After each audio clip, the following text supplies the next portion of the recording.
کی بات کروں تو تجھے اس میں ڈاؤٹ ہو سکتا ہے، میں اگر حضور محدث احمد پاکستان کی بات کروں تجھے اس میں شک ہو سکتا ہے۔ شاہ عبد العزیز محدث دہلوی کی فارسی زبان کی تفسیر عزیزی، اس میں سورہ والضحیٰ کی تفسیر کرتے ہوئے وہ لکھتے ہیں، مفسرین کرام کے اقوال نقل کرتے ہیں، بعض از مفسرین چنی گفتند کہ مراد از ضحیٰ روز ولادت پیغمبر است و مراد از لیل شب معراج است۔ وہ لکھتے ہیں کہ بعض مفسرین کا قول یہ ہے کہ ضحیٰ سے مراد میرے آقا کی ولادت کا دن ہے، اور لیل سے مراد وہ رات مراد ہے جب میرے آقا بغیر حجاب و نقاب کے میرے آقا لامکان پہ تشریف لے گئے۔ گویا اللہ تبارک و تعالیٰ یوں فرما رہا ہے، والضحیٰ واللیل اذا سجا، اے پیارے حبیب مکرم آپ کے یوم میلاد کی بھی قسم، شب معراج کی بھی قسم۔ اور اگر میں اپنے لفظوں میں کہنا چاہوں تو یوں کہوں گا کہ اے محبوب تیرے آنے کی بھی قسم، تیرے جانے کی بھی قسم۔ اللہ تعالیٰ کا محبوب کتنا عظیم ہوگا جس کے آنے کی بھی قسمیں کھاتا ہے، جانے کی بھی قسمیں کھاتا ہے۔ مزید آگے چلتے ہوئے شاہ عبد العزیز تفسیر عزیزی کے اندر لکھتے ہیں، وباز گویند مراد از ضحیٰ روح پیغمبر است و مراد از لیل موئے او کہ در سیاہی ہمچو شب است۔ لکھتے ہیں کہ بعض مفسرین کا کہنا یہ ہے کہ والضحیٰ سے مراد میرے آقا کا رخ زیبا ہے، اور واللیل سے مراد میرے آقا کی زلف عنبری ہے، کیونکہ یہ سیاہی کے اندر رات کے مشابہ ہوتی ہے۔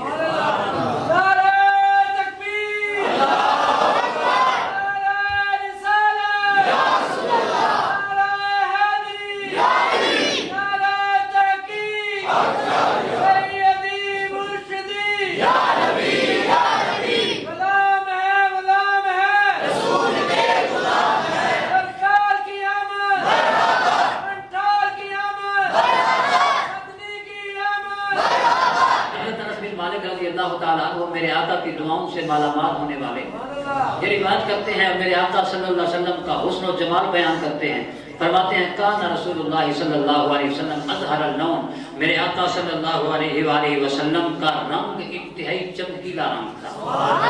میرے آقا انتہائی چمکدار رنگ والے تھے، انتہائی روشن و تاباں چہرہ تھا میرے آقا کا۔ وہ فرماتے ہیں وَكَانَ عَرْقُهُ اللُّؤْلُؤُ، آپ کا پسینہ یوں لگتا تھا جس طرح موتی ہوتے ہیں، اس لیے یہی۔ اور آگے چل کے فرماتے ہیں اذا مشا تطفا، جب آپ چلتے تھے تو پاؤں بڑی قوت کے ساتھ، بڑی طاقت کے ساتھ پہلوانوں کی طرح پاؤں اٹھاتے تھے۔ مزید آگے چل کے فرماتے ہیں ما مسست دیباجۃ ولا حریرا الینا من کف رسول اللہ صلی اللہ علیہ وسلم، فرماتے ہیں میں نے اپنے آقا کے ہاتھ کی ہتھیلی سے زیادہ نرم کبھی کوئی ریشم نہیں دیکھا۔ میرے آقا کے ہاتھ کی ہتھیلی ریشم سے بھی زیادہ نرم و نازک ہوا کرتی تھی، اس لیے صحابہ فرماتے ہیں کہ میرے آقا صلی اللہ علیہ وسلم جس کے چہرے کے اوپر اپنا ہاتھ پھیر دیا کرتے تھے اس کو خوشبوئیں آیا کرتی تھی، چہرے سے خوشبوئیں آیا کرتی تھی۔ میرے آقا صلی اللہ علیہ وسلم کا حسن بیان کرتے ہوئے حضرت انس بن مالک رضی اللہ تعالیٰ عنہ مزید آگے چلتے ہوئے فرماتے ہیں، فرمایا ولا شممت مسکا ولا عنبرۃ اطیب من رائحۃ النبی صلی اللہ علیہ وسلم، کہ میں نے اپنے آقا کی خوشبو سے کسی کستوری اور عنبر کی خوشبو نہیں پائی۔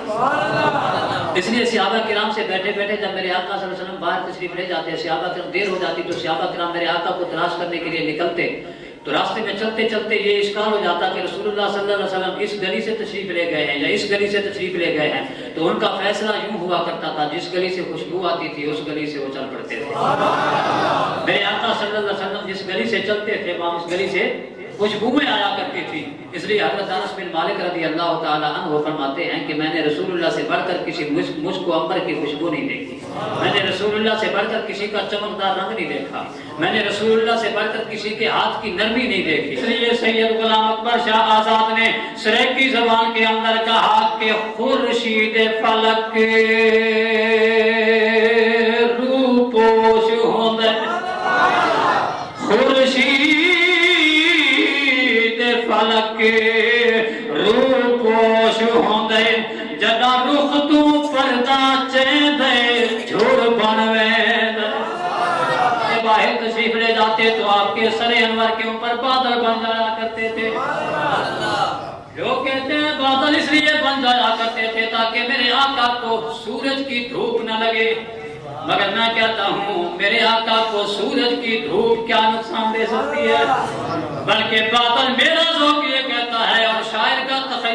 یہی بتا رہا ہے کہ وہ بادل اس لیے بنتے تھے تاکہ سورج کو میرے آقا کے چہرے انور کے حسن و جمال کی تاب نہ لاتے ہوئے سورج کو بادلوں میں چھپنے کا موقع مل جائے. خورشید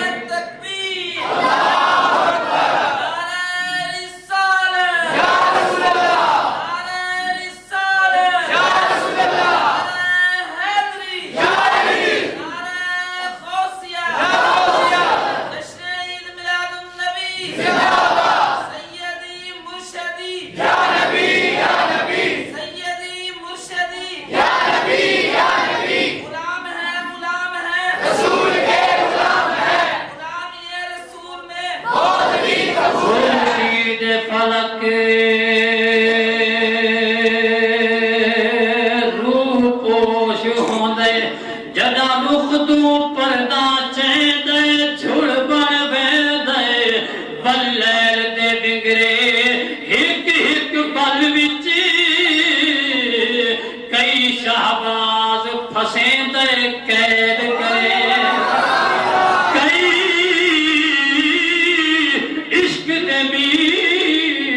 قتل تھیندن مازاغ کا دھارا لے دے تیغ چلے دے اکھ دے آزاد اشارے تے یکدم تکبیر چلے دے مار گھتے. یہ ہے میرے آقا کے حسن و جمال کا عالم کہ جب میرے آقا اپنے چہرے انور سے نقاب اٹھاتے ہیں تو سورج بھی چھپنے کے بہانے تلاش کیا کرتا ہے. سورج کی کیا مجال کہ میرے آقا کے حسن و جمال کے سامنے وہ چمکے مارے آنکھیں کھولے. حسن میرے آقا کا بیان کرنے والے صحابہ کبھی میرے آقا کی زلفوں کی باتیں کرتے ہیں, کبھی میرے آقا کی آنکھوں کی بات کرتے ہیں, کبھی میرے آقا کے دانتوں کی بات کرتے ہیں, کبھی میرے آقا کے ہونٹوں کی بات کرتے ہیں, کبھی میرے آقا کی زبان کی بات کرتے ہیں, کبھی میرے آقا کی بات کرتے ہیں. تو میرے آقا کا حسن بیان کرتے کرتے بات چل نکلی میرے آقا کی کالی کالی کنڈل والی زلفوں کی. صحابہ کرام میں سے بعض فرمانے لگے میرے آقا کی زلفیں کانوں تک ہوتی تھیں. بعض نے فرمایا نہیں کانوں تک نہیں بلکہ شانوں تک ہوتی تھیں. شانوں والی زلفیں میرے آقا کے شانوں تک ہوتی تھیں. علماء فرماتے ہیں کہ یہ بعد نے کہا کانوں تک, بعد نے کہا شانوں تک, یعنی کندھوں تک. اس کے اندر بھی وجہ کیا ہے؟ یہ اختلاف کیوں؟ حالانکہ صحابہ نے دیکھا ہے, دیکھنے کے باوجود اختلاف, دیکھنے کے باوجود طلاق. تو اس کی وجہ یہ ہے کہ میرے آقا صلی اللہ علیہ وسلم کے بال مبارک گھنگری والے تھے, کنڈل والے تھے, پیچ والے تھے. تو جب میرے آقا صلی اللہ علیہ وآلہ وسلم غسل فرماتے, اپنی زلف عنبری پہ تیل لگاتے, کنگھا کرتے, تو وہ زلفیں لٹک کر کندھوں تک آ جایا کرتی تھی. اور جب وہ بال خشک ہو جاتے تھے تو ان پر چڑھ کے کانوں تک آ جایا کرتے تھے. جنہوں نے میرے آقا صلی اللہ علیہ وآلہ وسلم کو تازہ غسل فرمانے کے بعد, کنگھا فرمانے کے بعد دیکھا, انہوں نے کہا کہ کندھوں تک زلفیں تھیں. جنہوں نے بال مبارک خشک ہونے کے بعد دیکھا, انہوں نے کہا کانوں تک تھیں. علماء فرماتے ہیں دونوں سچے, مگر یہ کبھی زلفیں کانوں تک آتی ہیں, کبھی شانوں تک آتے ہیں. یہ بات جو قابل تسلیم ہے, مان لیجیے بات اتنی کہ کبھی میرے آقا کی زلفیں کانوں تک رہتی ہیں, کبھی میرے آقا کی زلفیں کندھوں تک رہتی ہیں. مگر اس میں فلسفہ کیا ہے؟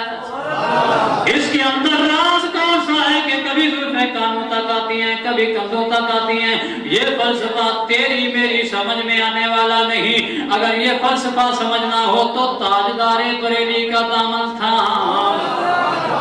تاجدار بریلی اعلیٰ حضرت عظیم البرکت الشاہ امام محمد رضا خان فاضل بریلوی رحمۃ اللہ علیہ فرماتے ہیں کہ جب میرے آقا صلی اللہ علیہ وآلہ وسلم کی زلفیں مبارکہ میرے آقا کے کانوں تک ہوتی تھی, اشارہ اس بات کی طرف ہوتا تھا کہ دنیا کے اندر پریشان ہونے والوں پریشان نہ ہونا.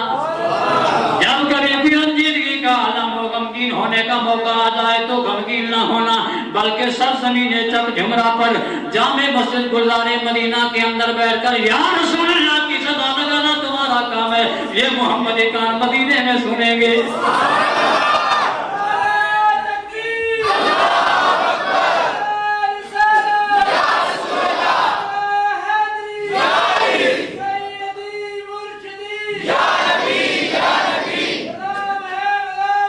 رسول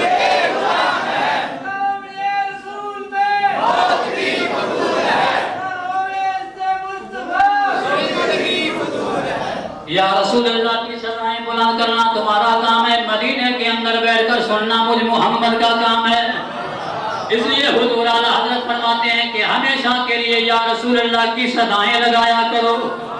ہمیشہ کے لیے کون سی صدا؟ اور اونچی کہہ دو، اونچی کہہ دو، جلتا ہے تو جلنے دو، ہر وقت یا رسول اللہ کی صدا لگایا کرو۔ اس لیے اعلیٰ حضرت فرماتے ہیں گیس میں جل جائے بے دینوں کے دل، غصے میں گیس میں جل جائے بے دینوں کے دل، بولو گیس میں جل جائے بے دینوں کے دل، گیس میں جل جائے بے دینوں کے دل، یا رسول اللہ کی کثرت کیجئے، کثرت کیجئے، یا رسول اللہ کی کثرت کیجئے، کیجئے یا رسول اللہ کی کثرت کیجئے، کیجئے یا رسول اللہ کی کثرت کیجئے۔ جب میرے آقا صلی اللہ علیہ وآلہ وسلم کی زلفیں مبارکیں کانوں تک ہوتی تھی، اشارہ اس بات کی طرف ہوتا تھا کہ جب دنیا میں کوئی پریشانی کا سامنا کرنا پڑ جائے، رنجیدگی اور پریشانی کا عالم ہو، تو تم دنیا کے کسی بھی کونے میں بیٹھ کر یا رسول اللہ کی صدائیں لگاؤ گے، یہ محمدی کان مدینے میں سنیں گے۔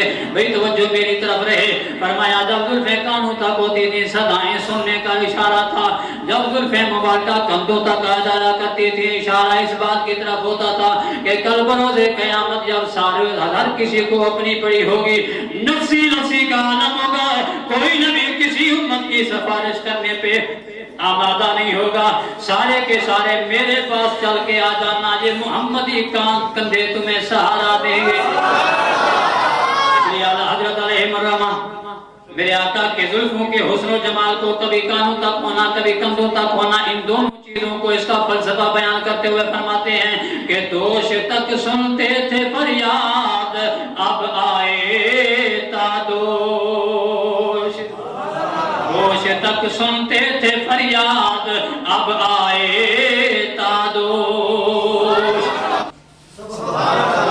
دوش تک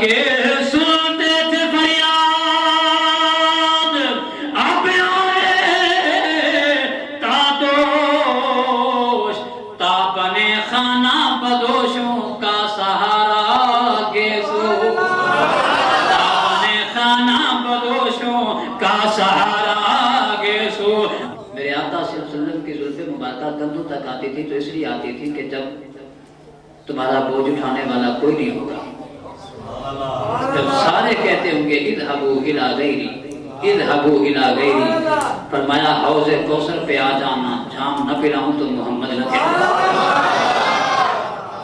یہ ہے میرے آقا کا حسن و جمال، چہرہ ایسا کہ چاند شرما جائے، دانت ایسے کہ جب چمکتے ہیں تو سورج سارا دن تنکے چمتا ہے، جب دانتوں سے نور کی شعائیں نکلتی ہیں تو چاند ساری رات تارے گنتے گنتے گزار لیتا ہے۔ میرے آقا کے صحابہ نے میرے آقا کے حسن و جمال کو چاند اور سورج سے تشبیہ دی تو صرف تجھے مجھے سمجھانے کے لیے، ورنہ میرے آقا کا حسن و جمال کہاں، اس سورج اور چاند کی روشنی کہاں، پروردگار عالم نے اپنے حبیب مکرم کے اندر اپنے حسن مطلق کے جلوے رکھ کر فرمایا میرے محبوب کو دیکھتے جاؤ، جو اسے دیکھے گا اس نے سمجھو مجھے دیکھا۔ فرمایا یا ایھا النبی انا ارسلناک شاہدا ومبشرا ونذیرا،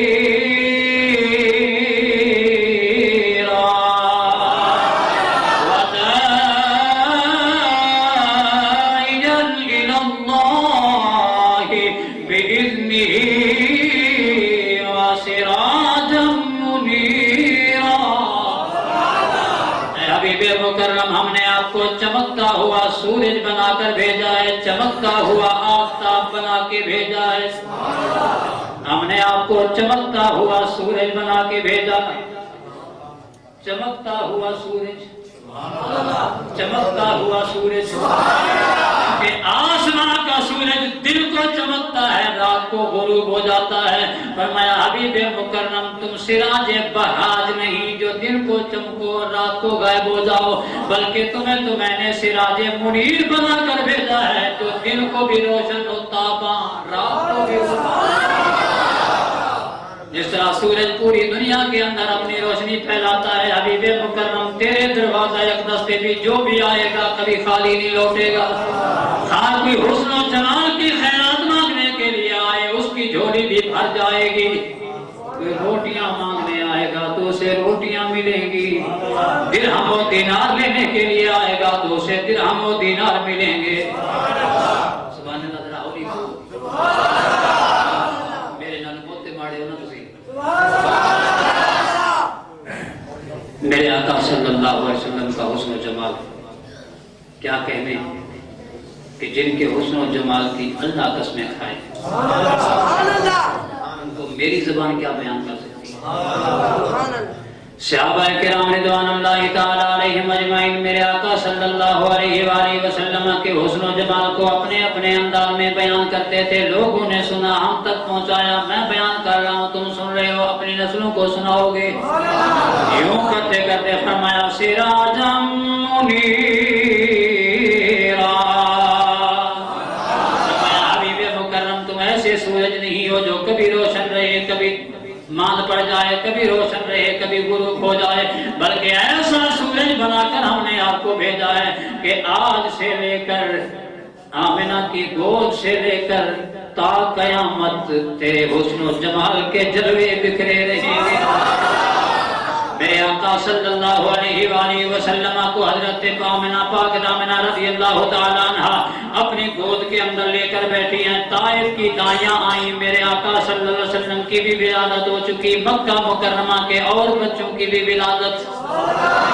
اللہ تبارک و تعالیٰ نے ہر قبیلے والے کو جتنی بھی عورتیں تھیں امیدوار سبھی کو اللہ تبارک و تعالیٰ نے میرے آقا کے آمد کی برکت سے سبھی کو اللہ نے بیٹے عطا کر دیے۔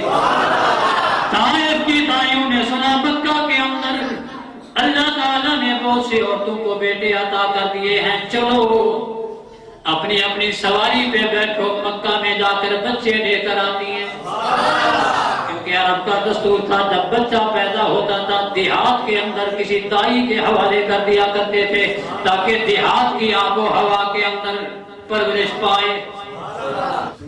تو دائیاں آئیں، ہر کسی نے، یہ مسلم بات ہے کہ ہر دائی حضرت آمنہ کے گھر میں آئی، ہر دائی آمنہ کے گھر میں آئی، مگر دیکھا کہا اس کا باپ کہاں ہے؟ فرمایا فوت ہو گیا۔ فرمایا کہنے لگی یتیم کو لے کے کیا کریں گے؟ مگر انہیں کیا خبر تھی یہ صرف یتیم بن کے نہیں آیا بلکہ یتیموں کا والی بن کے آیا ہے، یہ تو در یتیم بن کے آیا ہے۔ وجہ اس کی یہ تھی، لوگ کہتے ہیں کہ دائیاں نفرت کرتی تھی، اٹھاتی نہیں تھی، میں کہتا ہوں ان کے نصیبوں میں بھی نہیں تھا، اس لیے سریکی زبان میں یوں کہہ دوں کہ کل طائف دیاں دائیاں گھر بل گئیاں، مقسوم چکے دا رہ گئے، اے سادیا مئی دے حصے دا مفہوم دسیندہ رہ گئے، توڑے مکے وچ سب سکے ہم، جبریل رکیندہ رہ گئے، آزاد مئی آمنہ دے گھر وچ رب نور وسیندہ رہ گئے۔ سبھی نے کہا یتیم کو لے کے کیا کریں گی، مگر انہیں کیا خبر یہ یتیم نہیں بلکہ در یتیم ہے۔ جب چلتے چلتے حضرت حلیمہ اپنی کمزور سواری پر، جس کی سواری کو ساری دائیوں نے کراس کر کے مکہ کو سلام کیا، حضرت حلیمہ تھوڑی دیر کے بعد پہنچی، پتہ چلا کہ مکہ کے اندر جتنے بھی بچے تھے سبھی کو دائیوں نے اٹھا کر اپنے حوالے کر دیا، سبھی کو اٹھا کر دایاں لے کر چلی گئی ہیں۔ حضرت حلیمہ کو پتا چلا کہ عبداللہ کے گھر میں بھی ایک بیٹا پیدا ہوا ہے، مگر ہے وہ یتیم، باپ اس کا فوت ہو چکا ہے۔ حضرت حلیمہ نے کہا چلو باپ والا نہیں ملا تو یتیم کے پاس جا کر دیکھ تو لینا چاہیے۔ جب حضرت حلیمہ آئی، آ کر دیکھا میرے آقا صلی اللہ علیہ وآلہ وسلم کے حسن و جمال کو دیکھا تو فدا ہو گئی۔ اور حضرت حلیمہ نے کہا ہوگا وہ بڑی بھولی بھالی دائیاں تھی جو یتیم سمجھ کے چھوڑ گئی ہیں، مجھے کیوں کیا محسوس ہو رہا ہے؟ حضرت حلیمہ نے دیکھا ہوگا تو کہا ہوگا اے منبع حسن لطافت دا، جدا وچ گلشن دے آکھڑ دے، گل لالا نرگس پھول کرنا، سب دیکھ کریں شرما کر دے، کرن طواف نایاب دا بلبل، بولو کرن طواف نایاب دا بلبل، سنبل بھی ہوش بھلا کر دے، آزاد دا چن محفوظ رہے، بد نظرہ بھی دید چپاک، قل انما انا بشر مثلکم، آزاد دا چن محفوظ رہے، بد نظرہ بھی دید چپاک۔ فرمایا وہ بھولی بھالی تھی، وہ پاگل تھی، دیوانی تھی جو چھوڑ کے چلی گئی۔ حضرت حلیمہ رضی اللہ تعالیٰ عنہ میرے آقا کو لے کے چلی گئی طائف کے اندر۔ جب وہاں پہنچتی ہیں تو آپ کے پڑوس کی دائیاں، صبح ہوئی پڑوس کی دائیاں ساری کی ساری اکٹھی ہو گئی، کہتی ہیں حلیمہ ساری رات دیا نہ جلایا کر۔ حضرت حلیمہ نے فرمایا کہ تمہیں کس نے کہا میرے گھر میں دیا چلتا ہے؟ وہ کہنے لگی یہ پھر نور کس چیز کا ہوتا ہے، یہ روشنی کس چیز کی ہوتی ہے؟ حضرت حلیمہ کہنے لگی عید میلاد النبی ہے، کیا سہانا نور ہے، عید میلاد النبی ہے، کیا سہانا نور ہے۔ مزہ نہیں آیا؟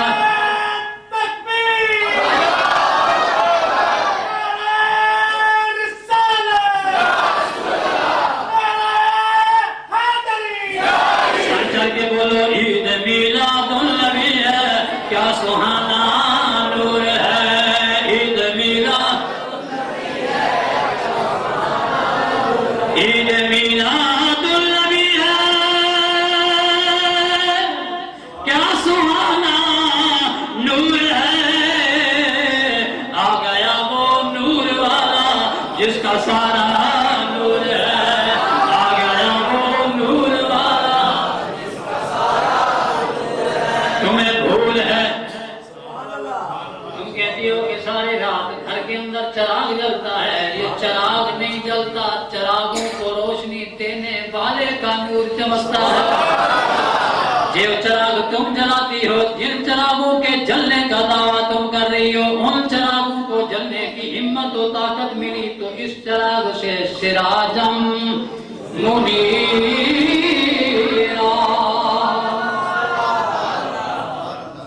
یہ میرے آقا کا حسن و جمال۔ حضرت حلیمہ رضی اللہ تعالیٰ عنہ جب میرے آقا صلی اللہ علیہ وسلم کو لے کر گئی تو میرا ذوق یہ کہتا ہے کہ دائیاں بھی رشک کرتی ہوں گی، کہتی ہوئی کاش ہم نے اٹھا لیا ہوتا، کاش ہم نے اٹھا لیا ہوتا، در یتیم سمجھ کر لے لیا ہوتا تو آج یہ چراغ ہمارے گھر میں ہوتے۔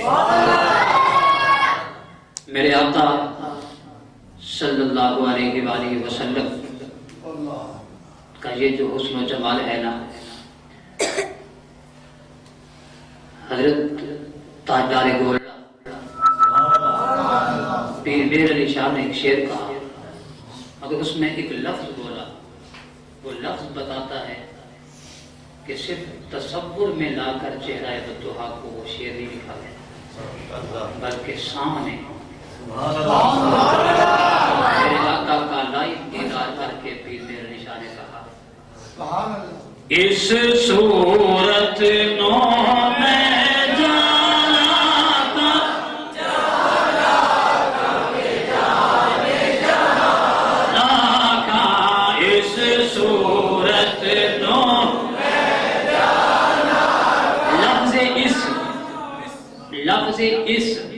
اردو میں اور پنجابی میں اس بولا جاتا ہے اور عربی کے اندر ہاذا اور ہاذہی بولا جاتا ہے. یہ محسوس مبصر کے لیے آتا ہے. جو چیز سامنے دکھائی بھی دے محسوس بھی ہو اس کے لیے کہا جاتا ہے اس یہ.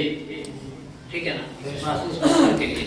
تو یوں لگتا ہے کہ پیر میر علی شاہ کے سامنے چہرہ بددعا تھا اور فرمانے لگے اس صورت نو